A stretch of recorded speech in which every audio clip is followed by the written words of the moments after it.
Hey guys, അപ്പോൾ എല്ലാവർക്കും സുഖമാണെന്ന് വിശ്വസിക്കുന്നു. അപ്പോൾ ഇന്ന് നമ്മൾ ഈ കാണുന്ന ഒരു ഐറ്റം ആണ് ചെയ്യുന്നത്. ഈസി ആയിട്ട് ചെയ്യാൻ പറ്റുന്ന ജസ്റ്റ് ഒരു 2-3 A4 ഷീറ്റ് വെച്ച് നമുക്ക് ചെയ്യാൻ പറ്റുന്നൊരു ഈസി ആയിട്ടുള്ള ഒരു ക്രാഫ്റ്റാണ് കേട്ടോ. നമ്മൾ കുട്ടികൾക്കും അതുപോലെ തന്നെ ബിഗിനർ ആയിട്ടുള്ള ക്രാഫ്റ്റൊക്കെ ഇഷ്ടപ്പെടുന്ന എല്ലാവർക്കും ചെയ്യാൻ പറ്റുന്ന ഒരു ഐറ്റം ആണ് കേട്ടോ. ജസ്റ്റ് ഈ കാണുന്ന പോലെയൊക്കെ ഒന്ന് വരച്ച് കട്ട് ചെയ്തെടുത്ത് നമ്മളൊന്ന് ഒട്ടിച്ച് കൊടുത്തു കഴിഞ്ഞാൽ നമ്മുടെ ഐറ്റം ഇവിടെ ഈസി ആയിട്ട് റെഡി ആവും കേട്ടോ. അപ്പോൾ അത് എല്ലാവരും അതൊക്കെ നോക്കിയിട്ട് അതുപോലെ ചെയ്ത് നോക്കുക കേട്ടോ. പിന്നെ ഇതിൻ്റെ ഫുൾ വീഡിയോ കറക്റ്റ് എങ്ങനെയാണ് ചെയ്യണമെന്നുള്ളത് എന്നുള്ളത് നമ്മുടെ ചാനലിൽ ഇന്നലെ അപ്ലോഡ് ചെയ്തിട്ടുണ്ട്. അതും കൂടെ എല്ലാവരും ഒന്ന് കയറി കാണാം. അപ്പോൾ എല്ലാവർക്കും ഇഷ്ടപ്പെടുമെന്ന് വിശ്വസിക്കുന്നു. പിന്നെ ചെറുപ്പം മുതലേ എനിക്കിങ്ങനെ ചെറിയ ചെറിയ ക്രാഫ്റ്റൊക്കെ ചെയ്യാൻ ഭയങ്കര ഇഷ്ടമാണ് കേട്ടോ. പക്ഷേ ഇതൊന്നും വീഡിയോ ആക്കാനുള്ള ഒരു ബുദ്ധിയൊന്നും ആ സമയത്തൊന്നും ഉണ്ടായിരുന്നില്ല. അപ്പോൾ എല്ലാവർക്കും കുട്ടിക്കാലത്തൊക്കെ ഇങ്ങനെ ക്രാഫ്റ്റ് ചെയ്യാൻ ഇഷ്ടപ്പെടുന്ന ആൾക്കാരാണെന്നാണ് ഞാൻ വിശ്വസിക്കുന്നത്.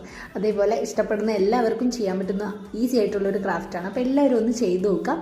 അപ്പോൾ ഇങ്ങനെ ലൈക്ക് ചെയ്യാനും ഷെയർ ചെയ്യാനും കമൻറ്റ് ചെയ്യാനും ആരും മറക്കരുത്. അപ്പോൾ okay, love you all, by.